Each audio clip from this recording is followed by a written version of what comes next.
lanzo esta pregunta. Para mantenerse con vida, ¿cómo logran las células manipular la materia y la energía? O, mejor dicho, ¿quién es? Hola chicos, mucho gusto. Mi nombre es Carlos y en este video me gustaría hablarles sobre enzimas. Probablemente sepan que mientras en un sistema, dígase sistema solar, galaxia, planeta o una pequeña e insignificante célula, si en este sistema se contienen los sustratos o materias primas para una reacción, bueno, es muy probable que así suceda. Muchísimo más tarde que temprano, pero que así suceda. Y pues teniendo en cuenta esto, podemos dejar en claro que todas las reacciones químicas, sí, todas ellas, dependen no únicamente de la reactividad de los sustratos o de la energía disponible que está en la materia prima, sino que también las reacciones se ven limitadas por la cantidad de energía que debemos invertir para que la transformación suceda. Entonces ya no es tan sencillo que esta reacción ocurra, pero podemos hacer trampa. Y entonces recurrimos a un factor que se asemeja a un 1 o un 0 en una computadora. O en otras palabras, que esté o no esté disponible en el sistema. Verán, en realidad es muy sencillo entender esto. Si yo espero que una reacción suceda, pero no tengo la energía suficiente en la materia prima, pues no va a ocurrir. Pero si a mi alrededor tengo otras formas de energía de las cuales me pueda auxiliar, bueno, se aumentan mis probabilidades para que esta ocurra. Y estas otras formas de energía que nos ayudan a acelerar las reacciones se conocen en química como catalizadores. Y curiosamente, la mayoría de las reacciones, si no es que todas, dentro de una célula, se ven facilitadas por catalizadores. Pero no se les conoce con ese término, sino como enzimas, y hay varias razones. La primera de las razones es que son biomoléculas. Esto quiere decir que están compuestas por los mismos elementos que estructuran a todos los seres vivos. Y virus. De hecho, muchas son de naturaleza ribonucleica, pero casi todas son proteínas.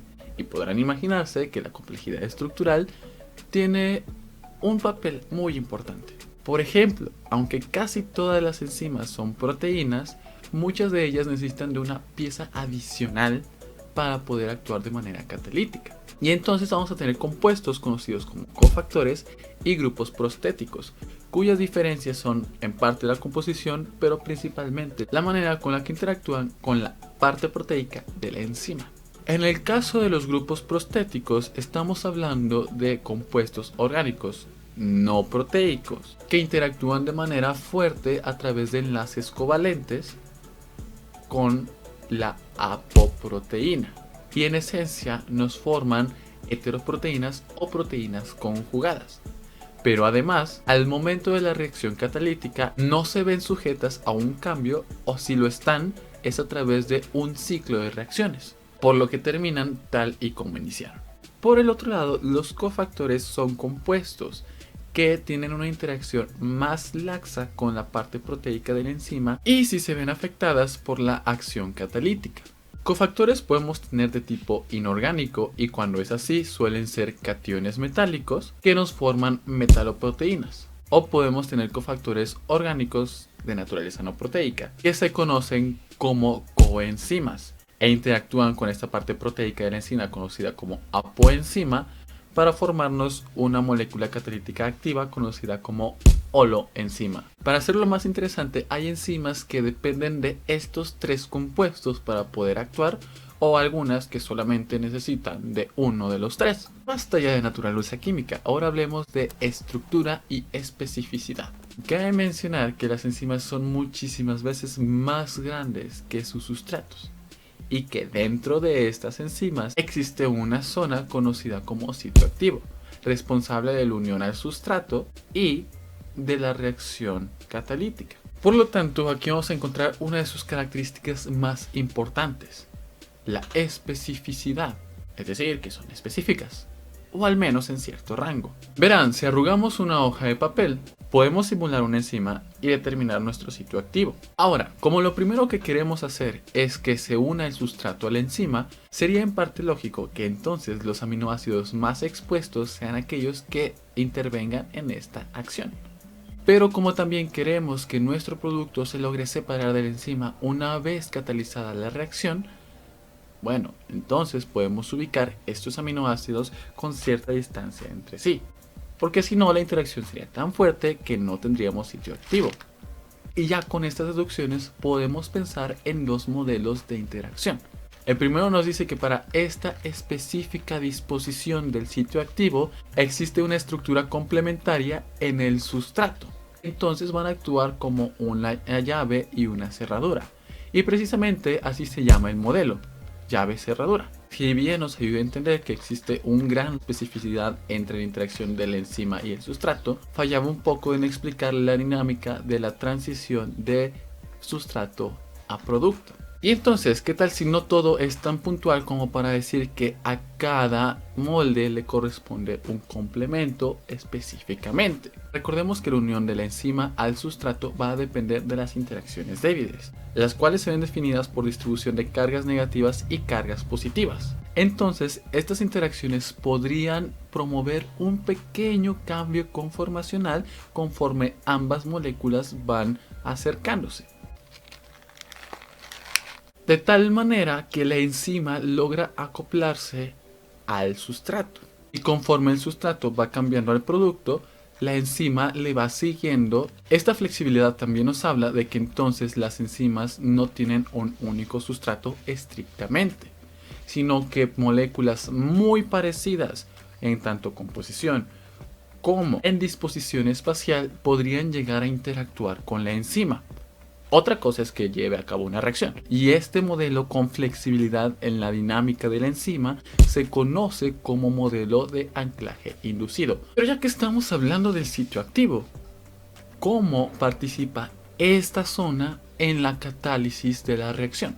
Bueno, una vez unido el sustrato con el sitio activo, interactúa con la parte interna de esta zona, la cual está compuesta por otros aminoácidos, pero que exponen sus cadenas radicales. Y estas cadenas radicales nos proporcionan un espacio de alta reactividad. Y lo que esencialmente hace este sitio es promover la deformación de los enlaces del sustrato hasta que entran en un punto de tensión conocido como el estado intermediario, a partir del cual es muchísimo más sencillo pasar de un sustrato a un producto. Y hasta allí el análisis espacial de las enzimas. Ahora vayamos con un poco de tiempo y velocidad. Otra de las características que define a las enzimas es su eficiencia, es decir, la capacidad de llevar sustratos a productos en determinado tiempo. Cinética enzimática. Esta ciencia nos ayuda a analizar la velocidad con la que una reacción se ve catalizada por una enzima. Lo primero que hay que saber es que la presencia de un catalizador en un sistema no altera el estado de equilibrio de la reacción. Es decir, se actuará sobre la misma cantidad de materia prima que habría de transformarse en una reacción no catalizada. Entonces, esto nos ayuda a deducir que la rapidez con la que las reacciones enzimáticas se llevan a cabo dependen de la concentración del sustrato como la concentración de la enzima. Pensemos en un envase que tiene 15 unidades de determinada enzima y entonces adicionamos 5 unidades de sustrato. Podemos apreciar que de esas 5 unidades de sustrato se van a formar 5 unidades de producto, pero que no se van a utilizar las 15 unidades de enzima, sino únicamente 5. Y esto a nivel macroscópico podría observarse como una reacción que sucedió de manera rápida. Pero si vamos aumentando la cantidad de sustrato que deseamos que se convierta a producto hasta llegar a una concentración de 15 unidades de sustrato, entonces cada enzima va a actuar sobre una unidad de sustrato y todo el equilibrio se ha transferido al complejo enzima-sustrato. Oh, no, pero no paremos allí.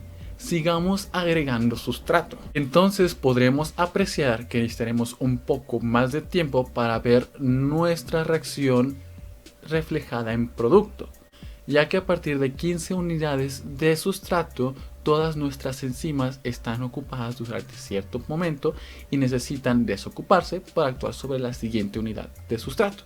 Conforme aumentamos el sustrato, podríamos llegar a ver que la velocidad de la reacción catalizada comienza a llegar a una línea estancada, a un máximo. Y esto se observa en una gráfica más o menos así. Pero, ¿qué es lo que nos dice exactamente esta gráfica? Aquí es donde entra el señor Michaelis y la señora Menten, quienes a través de unos movimientos matemáticos de la ecuación de estas gráficas nos otorgan valores que nos ayudan a describir el comportamiento y predecirlo en un sistema vivo. Y nos dicen que a través de la velocidad máxima, la concentración del sustrato y una constante, podemos identificar la velocidad inicial de una enzima, que es básicamente todo el rango de concentración de sustrato en el cual la actividad enzimática aumenta de manera constante. En nuestro ejemplo, todas las concentraciones de 1 a 15. Pero el último punto es el importante, porque a partir de este punto, todas nuestras enzimas se van a encontrar saturadas. Y esto ellos lo rastrearon a través de unas derivaciones hasta la mitad de la velocidad máxima, que si extrapolamos hacia la concentración del sustrato, obtenemos la constante que nos ayudó a obtener la velocidad inicial, conocida como constante de Michaelis-Menten. O sea, todo esto es literalmente lo que te dije pero el último punto es el importante, porque a partir de este punto, todas nuestras enzimas se van a encontrar saturadas, pero en términos de concentración de sustrato.